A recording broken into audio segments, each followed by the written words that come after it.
세상에서 존재하는 책 중에서 최장수 베스트셀러가 성경이라는 걸 우리가 잘 알고 있습니다. 그러나 또 많은 사람들이 성경을 가지고 있으면서 가장 또 읽지 않은 책 중에 하나가 또 성경이라는 것도 유명한 얘기가 되죠.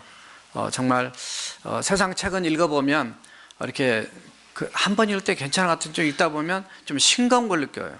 그래서 깊이가 좀 아무리 뭘 잘 써놨다 해도 이렇게 싱겁고 깊이가 좀 부족한 걸 이렇게 느끼게 됩니다. 그러나 하나님 말씀 읽을 때마다 그 속에서 성령님께서 우리를 깨우쳐 주셔서 무궁무진한 그 말씀 읽을 때마다 똑같은 말씀도 다시금 우리에게 놀라운 은혜와 도전을 준 걸 이렇게 느끼게 돼요. 그래서 이거는 성경책은 사람이 쓴 책이 아니라는 걸 느낍니다.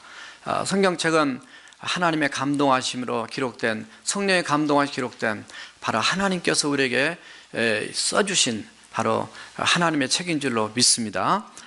교사 수녀련을 어제 그제 했습니다. 금요일 저녁부터서 어제 그 점심 먹고 이제 끝났는데 설문조사를 했어요. 선생님들 과연 성경을 얼마나 읽고 가르칠까? 그랬더니 한 번 이상 읽습니다가 90%, 두 번 이상 읽습니다가 한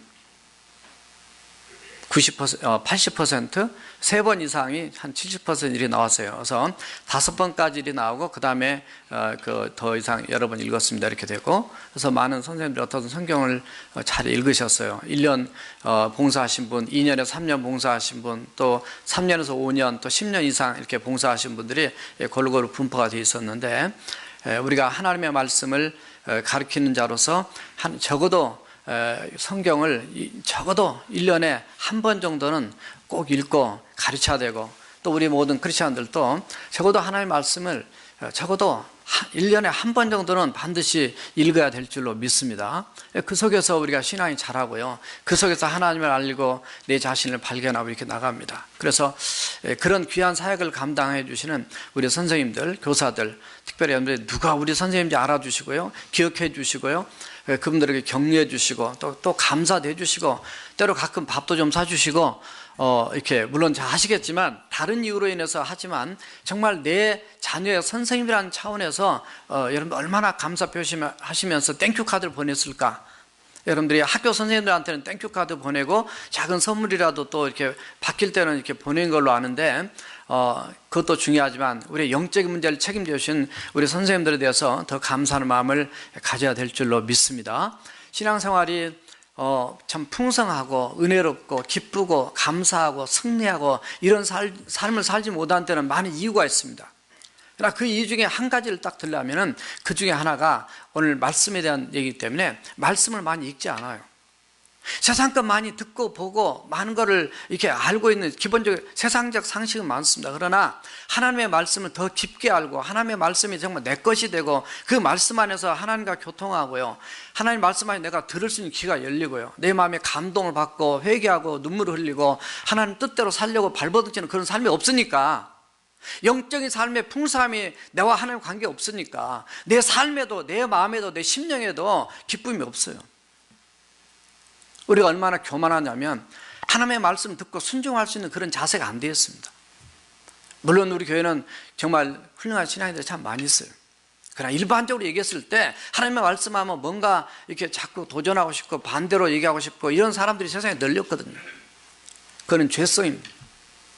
성령으로 충만한 영성이 나를 사로잡지 않고서는 이 죄성 앞에 부딪혀서 빼고 싶고 거절하고 싶고 반대하고 싶고 믿고 싶지 않고 싶고 따라가고 싶지 않고 싶고 이런 마음들을 사단이 자꾸 이렇게 우리를 넘어뜨린다고요. 그래서 정말 우리가 기도도 많이 하지만 오늘 특별히 이제 여기 들어간 겁니다. 이게 기도와 말씀의 삶에 있을 때 이제 여기 두 번째 들어가는 거예요. 지금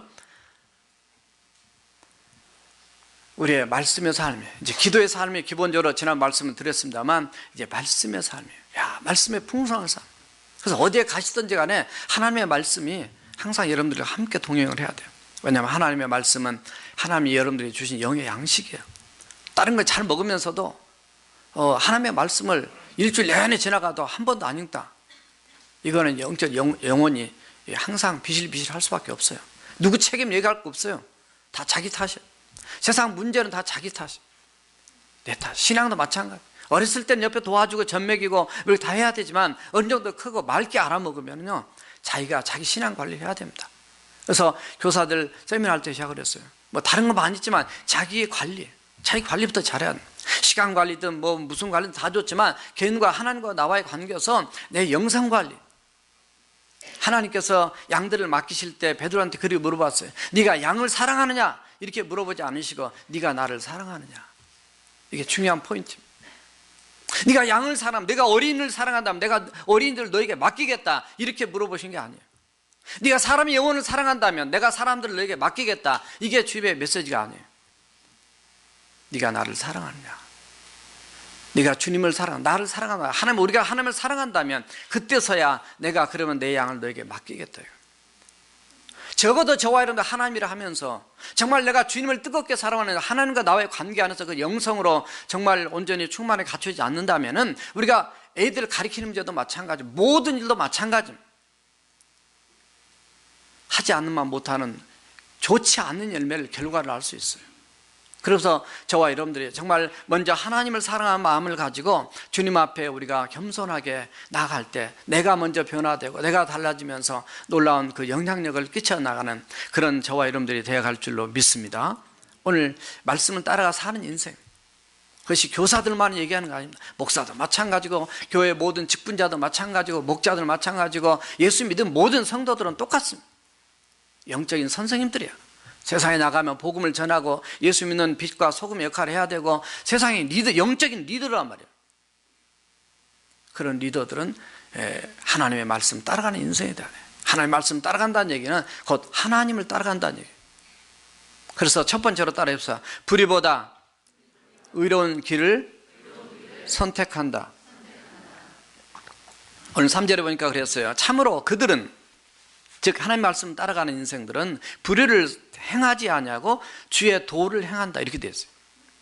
그 말씀 자세히 보면은 결국은 불의를 선택하지 아니하고 주의 도, 주의 원하신 길, 의로운 길, 생명의 길, 그 길을 바로 선택한다는 그런 의미죠. 우리가 잘 아는 요셉은 결국은 불의를 택하지 않잖아요. 창세기 39장 7절 이하에 보면은 요셉의 선택은 유혹 앞에서 하나님을 선택하는, 하나님의 말씀을 선택하는 거예요. 우리의 삶에 많은 유혹들이 있습니다만 그 많은 유혹을 물리치고 하나님을 선택, 신앙은 따라서 신앙은 선택이다. 정말 우리 순간적 얼마나 많은지 몰라요. 사실 그 선택이 실패한 인생이 누구냐면 바로 하와죠. 하와는 하나님을 선택하지 못하고 결국 누구를 선택하면 사탄을 선택한 거예요. 그래서 선악과 따먹은 거예요. 그럼 아담은 누구를 선택했을까요? 아담은 여자를 선택해, 자기 와이프를 선택한 거예요. 하나님을 선택해야 되느냐 와이프를 선택해야 되느냐? 와이프를 선택한 거예요. 그게 이 굉장히 중요한 이 포인트입니다. 내가 하나님의 말씀 안에 바로 선택됐으면요, 만약 하와가 하나님 뜻대로 그걸 물리치고 이겼으면은 남편도 그렇게 하지 않았을 거예요. 근데 그때부터 우리 남편들이 좀 바보 같아가지고 하나님 음성보다는 사람의 말에 더 기울어요. 우리의 삶에는 언제나 선택이 우리 앞에 있습니다. 다니엘도 마찬가지예요. 먹는 유혹 앞에서도 하나님을 선택하죠. 모세도 고난을 선택합니다. 내가 애굽의 바로왕의 공주의 그 위치, 그 자리를 포기하고 내가 그리스도와 함께 하나님의 백성과 함께 고난당한 걸 선택했다. 히브리서 11장 23절에 그 모세에 대한 얘기가 나오죠. 믿음으로 선택한. 참, 그래서 얼마나 우리가 말씀을 따르는 길이라는 게 결국은 거창한 그냥 얘기 아니라 순간순간 우리가 뭐를 선택할 것이냐. 하나님 뜻대로 살려고 해도 어려움을 겪습니다. 요셉이 그랬고 모세가 그랬고 또 다니엘도 그랬고요. 다 고난의 길을. 그래서 하나님 앞에 그리스도 안에서 경건하게 살고자 하는 자는 핍박, 박해를 받으리라 그랬어요.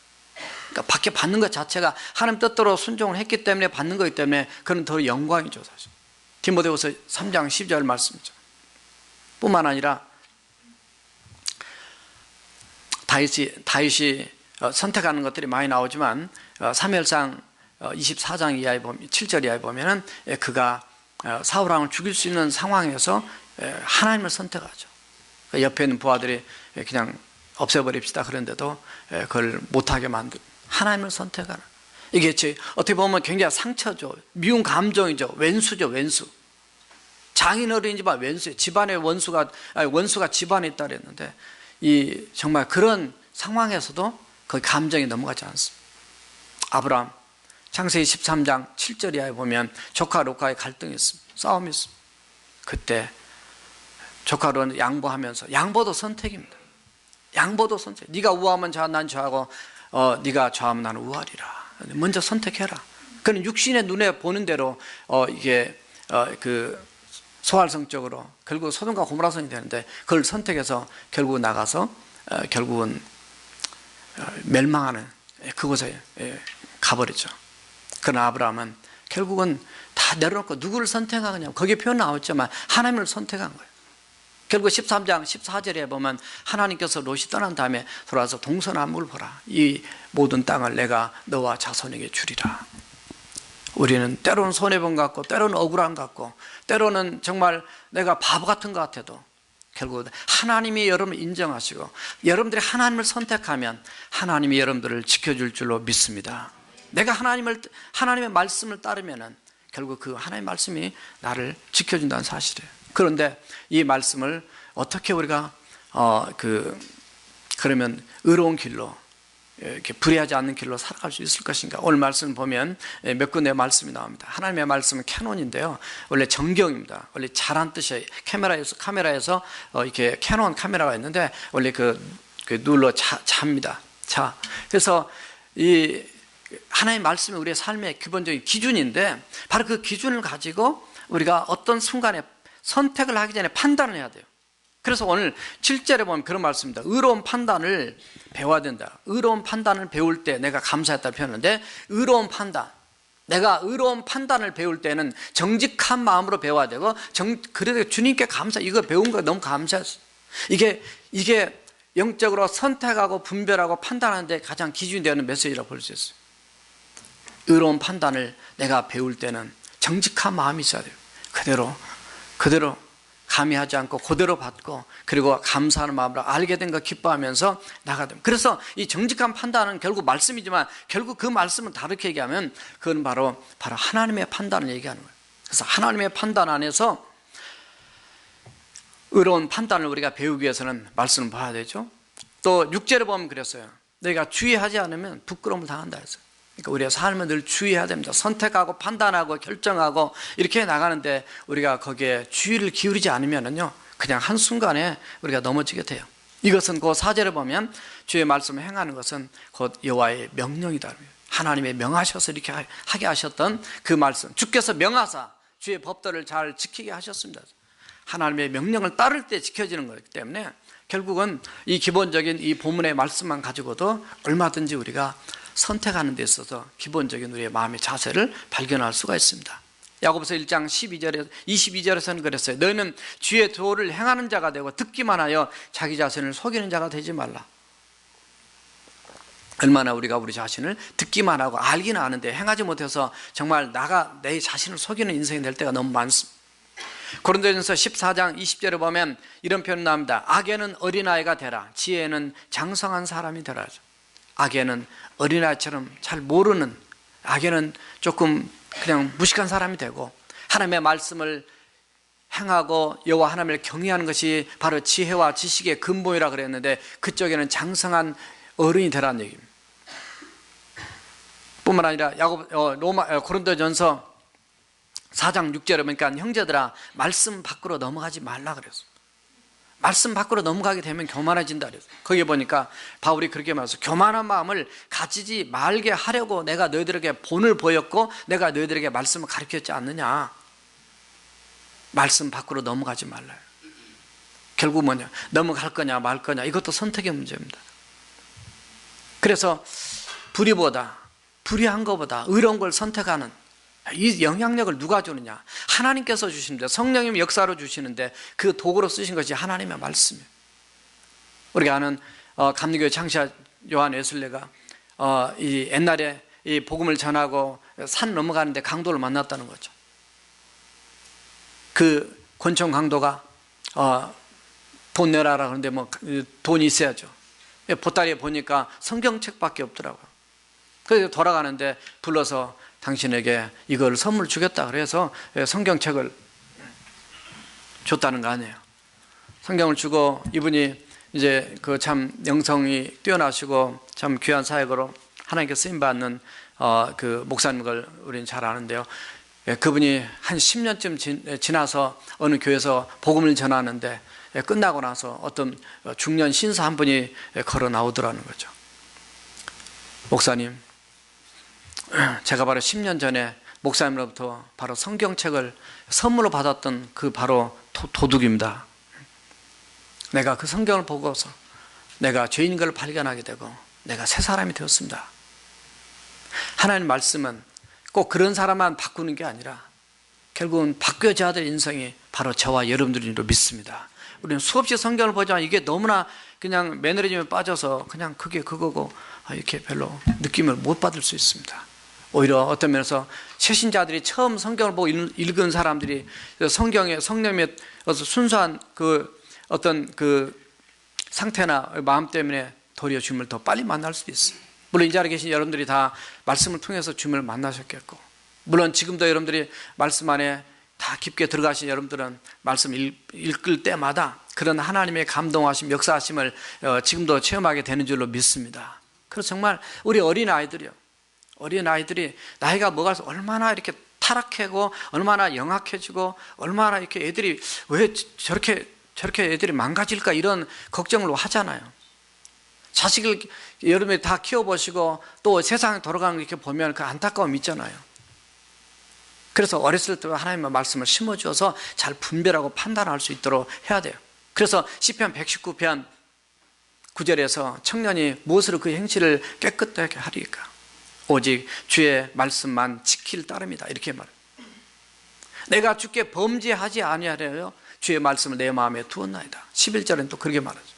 어떻든 하나님의 말씀이 영의 양식만 아니라 결국 하나님을 따라가는 그런 진정한 크리스찬의 인생에 가는 길에 있어서 가장 기본적인 기준이 되는 그것이 하나님의 말씀이기 때문에 이 말씀을 통해서 영적인 의로운 판단력을, 분별력을 키워서 결국 하나님을 선택하도록 하는 이 삶이 우리의 당연한 기본적인 삶이 되어야 될 줄로 믿습니다. 두 번째 따라 합시다. 전심으로 하나님을 구하는 자다.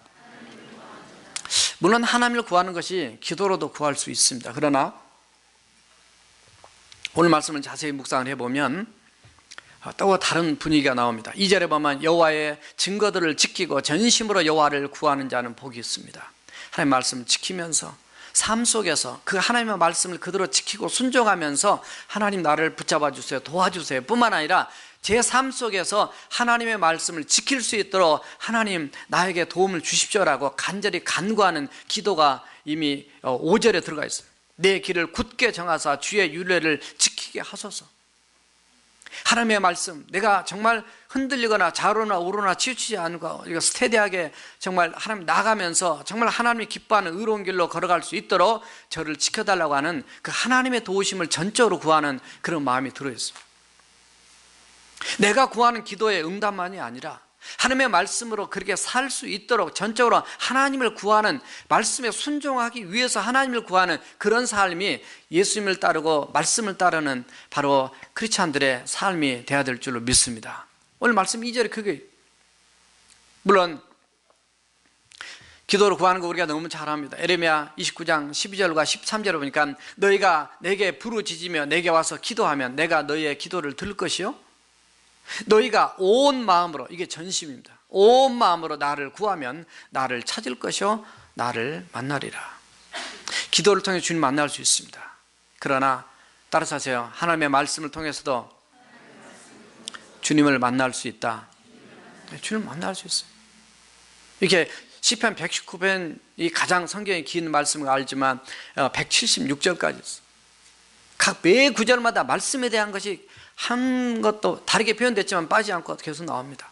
말씀을 찬양하고 말씀이 얼마나 소중하고 말씀이 얼마나 귀한 것인지 우리에게 가르쳐주고 있어요. 그래서 정말 기도 가운데도 만났지만요, 우리가 말씀 가운데 이 말씀을 붙잡고 그거 가운데서 주님을 만나야 돼요. 그러면서 삶 속에서 내가 그 말씀을 지키기 위해서 지키는데 그 순종할 수 있는 힘과 능력을 성령 통해서 공급하시지만 그 말씀이 내게 적용되는 데 있어서 전적인 하나님의 도우심이 필요합니다라고 그런 기도로 우리가 하나님 앞에 나가야 될 줄로 믿습니다.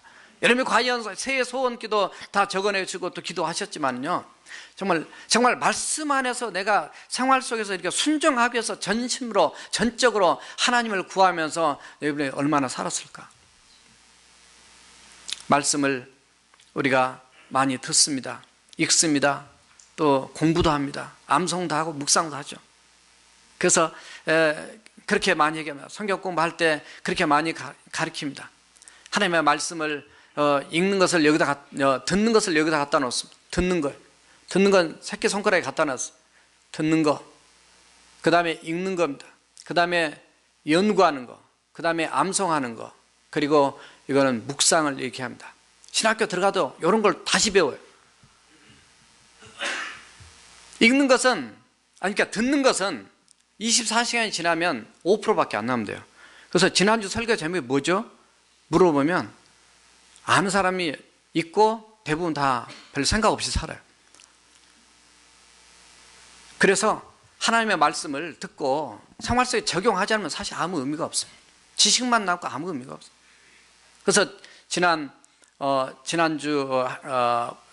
지난달부터 이삭부는 한 달에 한 번씩 마지막 주는 목사님 설교 가지고 생활 속에 어떻게 내가 적용하고 살았는가, 그걸 점검하고 그걸 쉐어링하고 그 말씀 가지고 다시 묵상하고 와서 큐티한 걸 가지고 나누면서 우리가 정말 하나님 뜻대로 한번 살아보자.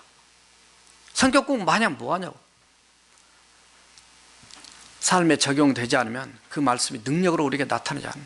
물론 안 한 것보다 하는 게 100번 낫고요, 또 기왕 했으면 우리가 하나님의 말씀대로 사는 그런 삶이 돼야 될 줄로 믿습니다.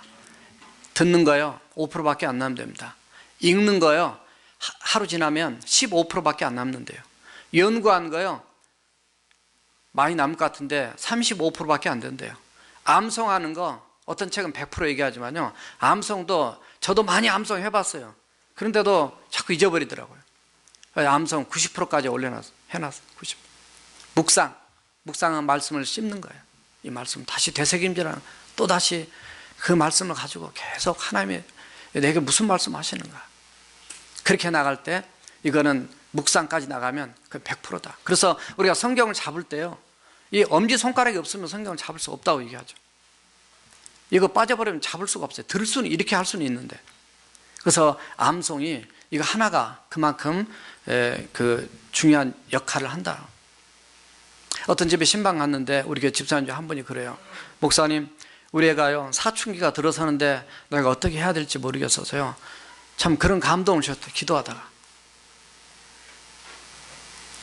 시간이 많은 게 아니에요. 그런데도 뭐라고 그러냐면, 목사님, 저는 우리 아들 사춘기를 극복하기 위해서요, 제가 매일 들어와서 성경을 읽도록, 그래서 성경 일독을 같이 하도록 그렇게 했습니다. 감동받았습니다. 저도 그렇게 못했어요. 내 아들하고 내가 사춘기를 잘 극복하기 위해서 내가 성경을 또 못했습니다. 어떤 분은 저한테 그러시더라고요. 목사님이 성경 묵상하라 그래서 저는 묵상하니라고 앉아서 정말 하나님이 말씀하신 걸 제가 깨닫고 알기 위해서 그 말씀을 묵상하는데 보니까 허리가 아파서 이 눈을 떠봤더니 벌써 2시간이 지났더라고. 하나님의 말씀을 들으면 우리가 한 가지라도 실천해 보려고 하는 그런 마음이 정말 하나님이 그 존재를 보신다고 저는 봐요. 그래서 폴 토르니에는 그렇게 얘기했어요. 묵상은 하나님의 음성을 기다리는 것이다. 큐티 시간에 계속 침묵할 때 하나님이 우리의 마음에 떠오르게 해주시는 생각이 곧 하나님의 음성이다. 물론 딴 생각 떠오를 수 있어요. 사탄이 공격하니까. 그러나 그 하나님 말씀을 가지고 묵상하는 거예요. 세상의 명상은, 메디테이션은 그냥 나를 비우는 겁니다. 근데 비운다고 비워집니까? 안 비워져요. 우리는 하나님의 말씀으로, 하나님으로 충만하게, 하나님의 영으로 충만하게 채운 것이 우리가 해야 될 묵상인 줄로 믿습니다. 묵상이 있을 때 결국은 하나님을 만나요. 말씀 속에서 하나님을 만나요. 그 말씀이 내 것이 돼요. 그 말씀이 내 삶에서 적용할 수 있는 그런 지혜를 주시고 능력을 주시고 힘을 주셔서 하나님의 놀라운 은혜를 체험하게 돼요. 그래서 이런 말이 있더라고요. 일반 책에 보니까 따라서 해보세요. 꿀을 먹으면 일벌이 되고 노예할 재리를 먹으면 여왕벌이 된다. 그래서 내가 묵상을 해봤어. 노예할 재리가 뭘까? 하나님의 말씀을 묵상하는 단계까지 들어가면 이게 더 신실한 하나님 기뻐하는 이 크리스찬 되지 않겠나 이런 생각이 들었어. 하나님의 말씀은 꿀보다 더 달달해서 하나님의 말씀은 꿀이죠. 근데 이 꿀이 정말 우리의 영의 양식이 되는 이런 삶을 살기 위해서는 하나님의 말씀을 가까이 결국 그것이 하나님을 구하는 삶이고 그를 찾는 삶이고 전적으로 하나님을 의지하는 이런 삶이에요. 근데 이 삶이 그냥 되냔 말이에요. 잘 안 돼요. 그래서 하나님의 말씀을 잘 먹고 전적으로 하나님을 구하는 삶 자체가 내 몸에 배어야 돼요. 그래서 좋은 습관이 돼야 됩니다. 그래서 좋은 습관을 길들이면 좋은 습관이 나를 지킵니다. 나를 좋게 만들어 가요. 그 흑사병이 책에 보니까 흑사병으로 많이 죽었더라고요. 뭐 흑사병의 두려움으로 인해서 두려움 때문에 더 죽었다 뭐 이런 글들이 많은데 또 기독교 역사에 대한 책을 보니까 그런 부분 나오는데요. 그때 죽지 않는 사람들이 있었어요. 누가 안 죽었냐면 유대인들이 안 죽었어요. 유대인들이 왜 안 죽었냐면 그들에겐 좋은 습관이 있었어요. 그 좋은 습관이 뭐였냐면 성경 말씀에 너희들은 밖에 나갔다 오면 손을 씻어라. 발도 씻잖아요. 목욕을 해라. 그들이 정결하게 했기 때문에 안 죽었다는 거예요. 야, 기가 막히더라고요. 에레미야 22장 11절에 보면 그런 말씀이 있어요. 에레미야가 그 유대 민족의 멸망을 앞에 놓고 선포한 메시지 중에서 이스라엘 백성들, 유대 민족 너희들은 어렸을 때부터 하나님의 말씀을 듣지 않는 것이 습관되었다 이렇게 돼요. 그러니까 어렸을 때부터 우리의 자녀들이 하나님의 말씀을 지키고 하나님의 말씀에 청종하는 이런 좋은 습관을 이렇게 갖게 만드는 것이 바로 저와 여러분들이 해야 될 사명인 줄로 믿습니다. 하나님 앞에 우리가 전적인 하나님을 의지하는 삶이 되기 위해서 또 하나의 방법이 있는데 그것은 따라서 해보세요. 암송. 사탄이 공격에 올 때 지난번에 우리 정부자 전사님이 그 하나님의 말씀은 단검이다 이렇게 말씀하셨는데 그 단검의 의미가 뭐냐면 바로 이런 거예요. 예수님께서 광야 40일 금식 기도 끝나시고 난 다음에 돌아와서 사탄이 이 돌들을 가지고 떡덩이를 만들어 먹으라 뭐 이렇게 막 성전 꼭대기 뛰어내려라 뭐 이렇게 막 공격하잖아요. 그때 썼던 예수님의 방법이 바로 예수님이 알고 계시는, 물론 예수님 다 아시지만 하나님의 말씀으로 쓰였어요. 신명기 6장 16절, 6장 13절 뭐 이런 말씀을, 신명기 8장 3절 이런 말씀을 가지고 탁탁 물리친 거예요. 그래서 하나님의 말씀을 암송시킨. 저 어렸을 때부터 아주 그 유치부 교회 다닐 때부터서 성경 암송이 숙제였어요. 우리 선생님들은 지금 그렇게 하고 있는지 모르게 확인 안 해봤지만은 옛날에는 암송 요절을 선생님들이 다 이렇게 기록에 써가지고 쪽지를 다 줬습니다. 그래서 오면은 출석을 먼저 부르고 출석 부를 때 암송 외워야 돼요. 그 유치부 때부터 하나님의 말씀을 암송을 외웁니다. 애들이 뭐 그때는 외우지만 뒤에 오면 또 잊어버리잖아요. 그래도 하나님의 말씀 그렇게 암송. 그래서 암송 체크가 있었어요. 요절 체크. 다 출석은 이렇게 하고 요절은 이렇게 했어요. 그래서 연말 되면 성탄절 때면 시상을 했어요. 요절을 다 잘 외우는 거였어요. 여러분 얼마나 성경을 암송하고 있습니다. 그것이 우리가 그냥 지식으로 써먹으려는 게 아니라 내 삶에 필요할 때 하나님의 말씀 떠오르게 하신단 말이죠. 하나님의 말씀 안 떠오르게 하니까 하나님이 쓰셨던 방법 중에 하나가 이 말씀만 가지고 하니까 성경이 있어야만 되는 줄 알지만, 제가 작년에 설교할 때 그런 말씀했어요. 신명기 31장 19절에 보니까 하나님이 모세한테 가르치는 말씀이 있어요. 신명기 31장 19절에서 노래를 만들어란 말이죠.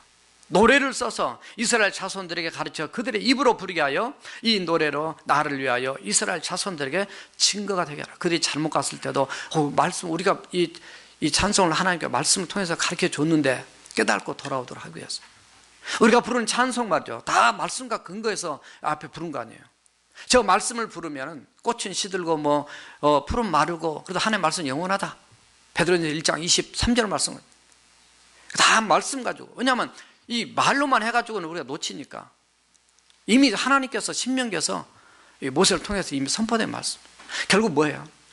전능하신 그 하나님이 내 순종의 삶 현장에서 전적으로 구하는 삶이 기도만이 아니에요. 그 하나님의 말씀이 내게 적용이 돼서 살아가는 삶. 이런 삶이 어렸을 때부터. 그래서 부모들이 이 자녀들을 키울 때 미션 스쿨을 보내잖아요. 중고등학교 예수님 학교를 보내잖아요. 그런데 이렇게 들어보면 그때 다닐 때 그 채플 예배 시간 참석하는 그게 그렇게 지겨웠대요. 그게 그렇게 싫었대요. 그러다가 이제 언제 돌아오냐면요, 꼭 고난을 만나면 돌아옵니다. 하나님이 고난은 하나님이 부르시는 사인이거든요. 그래서 그때 돌아와요. 놀라운 사실. 우리 교회도 이제 그런 분이 한 분, 제가 내일 오셔요. 내일 모레 왔다 갔다 하신 분이 한 분 있어요. 제가 얘기하면 많습니다.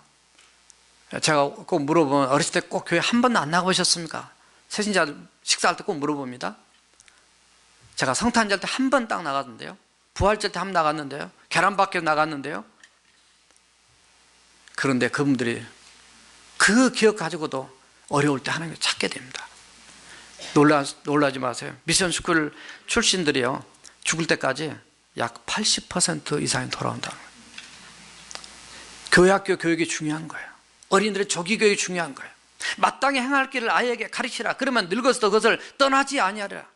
잠언 22장 6절에 그랬는데요, 돌아오신 분도 계시고 빨리 돌아오는 분도 있고, 신앙 안 떠나는 분도 있지만요, 설령 떠났다 치더라도 이 연어가 이렇게 자기의 태어났던 곳에서 돌아온 것처럼 결국은 주님 품 안으로, 따라서요, 영혼의 회귀 본능, 회귀 본능이 있어요. 돌아오요. 하나님이 다 찾으시고, 또 근데 어려울 때 주님 부르셔서 돌아와요. 야, 80% 이상만 돌아온다면은 우리의 사역은 정말 감사하지만 나머지 20%까지 완전히 돌아올 수 있도록 우리가 더 기도하면서 잘, 또 이제 우리가 미션 스쿨을 하는 건 아니지만 우리 교회학교 학생들은 100% 하나님의 말씀 안에서 살아가는, 전심으로 하나님을 찾는 하나님의 귀한 미래, 귀한 그 리더들이 될 줄로 믿습니다. 자, 세 번째 마지막 따라합시다. 하늘의 복을 보장받는 인생 된다. 모든 사람은 복을 좋아합니다. 복 싫어하는 사람 없어요. 대부분 배가 부른 사람이 복을 싫어요. 그런데 힘들어 보면 복이 얼마나 좋은 건지, 창세기 1장에서도 하나님의, 이거는 그 블레싱은 하나님의 이렇게 우리를 향한 그 비전이에요. 우리를 축복하기 위한 거예요. 그 축복 중에 한 가지가, 그게 이제 신령한 복, 에베소 4장 1장 4절에서 신령한 복, 그게 바로 구원의 복을 얘기하는 거예요. 그러나 구원의 복만 받고 평생 그냥 찌질이 가난하게 사는, 이렇게만 살아서는 이게 하는 뜻이 아니에요. 때로는 어떤 사명 때문에 그 길을 걸어가는 경우도 있지만, 성경 전체를 보면 하나님이 다 우리에게 축복하기를 원하시는 것이 땅에 기름진 복, 하나님이 주고자 원하는 그 마음이에요. 그러나 성경에서 복은 아쉘, 하나님이 우리와 함께한 것 자체가 복이라 그랬어요. 그래서 하나님과 나와의 관계 정립을 바로 하는 것이 복받는 가장 기본적인 우리의 자세고 바로 통로인 것을 발견할 수 있어요. 그러므로 세상의 소유나 어떤 세상에서 얻고자 원하는 것보다도 먼저 우리가 우선순위를 늘 두어야 된다고 강조하는 것이 하나님과 올바른 관계. 그렇게 되면 따라온다. 그 신명기 8장 18절에서도 재물 얻어 능력을 하나님이 주신다, 이런 표현을 써요. 마치 자석과 똑같아요. 이 자석이 있다, 이 진함철이 있으면 여기에 색깔을 붙이면은 이게 힘이 세면 탁 따라갑니다. 그러나 이게 힘이 약하면 가지가 않아요. 하나님의 축복이 여러분들 때문이 아니라 참 여러분들 안에 계신 예수님, 여러분 안에 계신 하나님 때문에 하나님의 은혜와 축복이 여러분들에게 이렇게 달라붙어서 따라오게 되는 축복이 임할 줄로 믿습니다. 오늘 그게 1절과 2절이에요. 행위가 온전하여 여호와 율법을 따라 행하는 자는 복이 있다. 2절, 여호와의 증거들을 지키고 전심으로 여호와를 구하는 자는 복이 있다, 이렇게 말했어요. 무슨 얘기냐 이게? 어떤 사람이 복이 있다는 얘기냐면 하나님을 대하는 태도를 얘기하는 거예요. 하나님의 말씀을 대하는 태도를. 그래서 예수님도 요한복음 14장 21절에서 이렇게 말씀하셨어요. 나의 계명을 가지고 지킨 자라야 나를 사랑한 자니, 나를 사랑한 자는 내 아버지께 사랑을 받을 것이고 나도 또한 그를 사랑하여 그에게 나를 나타내리라. 주님이 드러나요. 누가 드러난 거예요? 구약의 요셉 같은 경우가 하나님과 함께 하니까 그게 드러나게 되죠. 계시록 1장 3절 우리가 잘 아는 말씀입니다. 이 예언의 말씀을 읽는 자, 듣는 자, 그 가운데 그 기록한 것을 지키는 자가 바로 복이 있다. 그러니까 하나님의 말씀을 가까이 하는 자, 이게 복이 있는 인생이에요. 그럼 하나님의 말씀 멀리하는 인생은 뭐긴? 하나님의 말씀 멀리하는 인생은 하나님을 멀리하는 것이고 바로 복이 있는 인생이 될 수 없다는 걸 이렇게 얘기합니다. 시편 1편 1절과 2절 아까 우리 이장님이 기도하시면서 읽었지만 복 있는 사람은 악인의 꾀를 따르지 않냐고 죄인의 길에 서지 않냐고 오만한 자의 자리에 앉지 않는다 그랬어요. 오직 여호와의 율법을 즐거워하여 그 율법을 주하러 묵상하는 자다. 거기에 보면 죄인을 그 악인을 따라 악인의 꾀를 따른다. 그 다음에 길 가다가 선다. 그 다음에 오만한 자리에 앉는다. 이게 복받을 모습이 아니죠. 어떤 상황이든 상황이 중요한 게 아니라 따라서 하세요. 상황보다 신앙의 상태가 더 중요하다. 작은 복은 내 노력에서 받지만 큰 복은 하늘이 준다. 이런 세상 얘기도 있잖아요. 근데 그 말씀이 신명기 28장 1절 이하에 보면 그 말씀이 나옵니다. 하늘의 복은 하나님이 주신 거예요. 그래서 저 하늘이라는 거는 글자 숫자 맞추기 위해서 원래 했던 건데 왜 안 맞아요?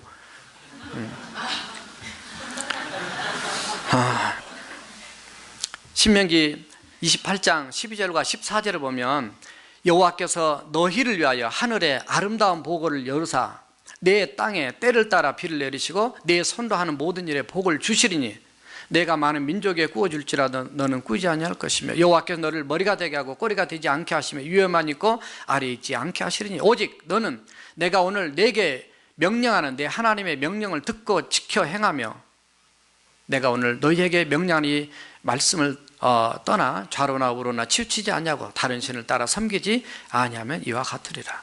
여러분 현재 가난하다고 현재 일이 빨리 안 됐다고 현재 힘들다고 낙심하지 마십시오.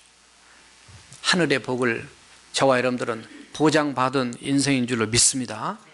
그게 하루아침 이루지 않잖아요. 성경 모든 사람이 처음에는 고난이에요. 연단이에요. 훈련이에요. 그러나 뒤에 가서 우리는 해피엔딩으로 끝날 그런 인생이에요. 왜냐하면 그게 보장된 거죠. 우리의 구원도 보장되어 있고요. 우리의 앞날도 보장되어 있어요. 현재 상황 때문에 상태 때문에 낙심하면 안 됩니다. 마지막으로 이분 얘기 한번 하고 예화 들고 마치겠습니다. 그 책 제목이 성경이 만든 사람, 지금도 아마 읽고 계신 분 계시고 저도 읽었는데 존 워너메이커 너무나 잘 압니다. 1838년도에 태어나서 1922년도까지 살았던 그분은 가난한 백돌공당 집의 아들로 이렇게 태어나죠. 아버지가 일찍이 돌아가셔야 뒤에 그 14살에 그 옷가게나 이런 그 점원으로 들어가죠. 그런데 손님들 올 때마다 대개나 이렇게 이건 뭐가 좋고 이거 뭐가 안 좋고 다 얘기합니다. 그러니까 주인이 그거 싫어하죠. 왜 그렇게 얘기하냐. 근데 정직하게 해야 한다는 거죠. 그렇게 하다 보니까 손님이 정말 많아져요. 근데 그 주인 유대인이었는데 유대인이 얼마 안 지나서 그냥 돌아가셔 버려요. 그래서 또 죽기 전에 넘기죠. 그래서 이 존 워너메이커가 이제 그걸 감당 이렇게 하면서 점점 커져서 31살에 백화점 이제 그 백화점을 이제 필라델피아에서 운영하게 되고 뉴욕도 진출하게 되고 정말 그 전설적인 신앙의 인물로 우리가 잘 알고 있습니다. 그분이 썼던 표현 중에 몇 가지가 있어요. 소비자는 왕이다. 뭐 이렇게 또 이제 성경에는 그런 거 없지만 또 가격표를 이렇게 붙인 거라든가. 주일날도 문을 닫았어요. 그랬더니 사람들이 주일날 문 열어야지 외상에도 올라가지 않겠습니까? 그랬더니 하나님의 날과 재물과 바꿀 수 없다. 참 굉장히 신앙에 독특하신 이렇게 바른 신앙을 갖고 있는 거죠. 최신부 장가 제의를 받았을 때도 나는 주일 성수와 그리고 교회학교 선생님을 내려놓을 수 없다. 왜 그러냐 했더니 장관을 하다가 장관은 그 5년 6년밖에 안 했어요. 장관은 하다가 그만둘 것인데 나는 이거는 평생 해야 될 본업이다. 이게 교회학교 교사하는 게. 그 정말 그 장관 시절에도요. 그분이 비행기 타고 내려가지고 애들을 가르치고 올라가는 그런 삶을 살았어요. 그가 80세 됐을 때 60년 동안 사업에서 크게 이제 성공을 이제 하죠. YMCA 한국에 지어준 것, 1907년도에 종로이가 지어준 것도 이분이 지어준 건데요. 그 청소년들의 어떤 그 앞날을 위해서 그런 많은 투자를 했던 분이기 때문에 제가 예화를 이렇게 드린 건데요.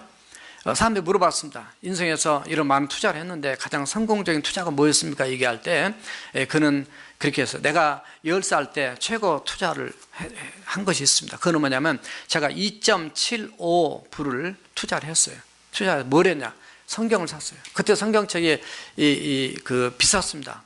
구하기가 쉽지 않아요. 가죽으로 된 빨간 성경책이, 이 성경책이 자기가 가진 돈은 37센트밖에 없었어요. 그래서 이분이 할부로 샀어요. 교회 학교에서 단체로 산다 그러니까 할부로 이렇게 사서, 무려 자기가 백돌 공장 일하면서요, 이분이 1년 반 동안 할부를 갚아가지고 성경을 샀어요. 우리 교회 여러분들 질문하고 싶어요. 이 성경책 사시는데 할부로 사신 분 아무도 없어요. 이 성경을 할부로 샀어요. 그러면서 그는 내 인생에서 가장 최고의 투자는 이 2.75달러를 주고 샀던 성경책이 내 인생 가장 최고의 투자. 왜? 바로 성경책이, 바로 하나님의 그 말씀이 오늘날 저를 만들었기 때문입니다. 유명한 얘기예요. 그래서 그분은 평생에 그 3T, Thinking in God, 하나님 안에서 생각하게, Trying in God, 하나님 안에서 행동하게, 그 다음에 Trust in God, 하나님을 신뢰하게. 그래서 정말 하나님 안에서 생각하고 하나님 안에서 행동하고 하나님 안에서 믿고 이렇게 해왔다는 거죠.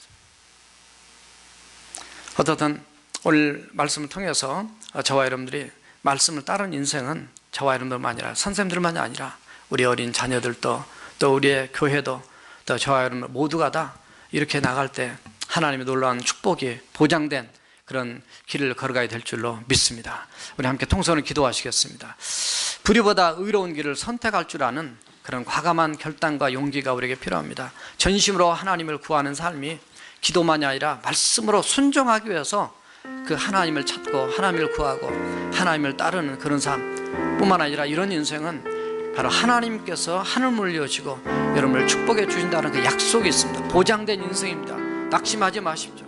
정말 베드로가 깊은 데로 가서 그물을 내려갈 때 밤낮으로 수고했지만 얻은 것이 없지만 말씀에 의지하여 그물을 내리겠다 했을 때 놀라운 2배 가득 찬 역사였던 것처럼, 여호수아에게 이 율법책을 내 입에서 떠나지 말게 하고 주의 아뢰 것을 묵상하여 그 가운데 기록하라, 다 지켜가라, 그래야만 내 길이 평탄하고 형통하게 된다 그랬는데, 결코 어려움이 있고 손해가 나고 힘들어도 우리 주님 붙잡고 의지하며 나갈 때 하나님께 여러분을 축복해 달라고 우리 함께 통성으로 기도하시겠습니다.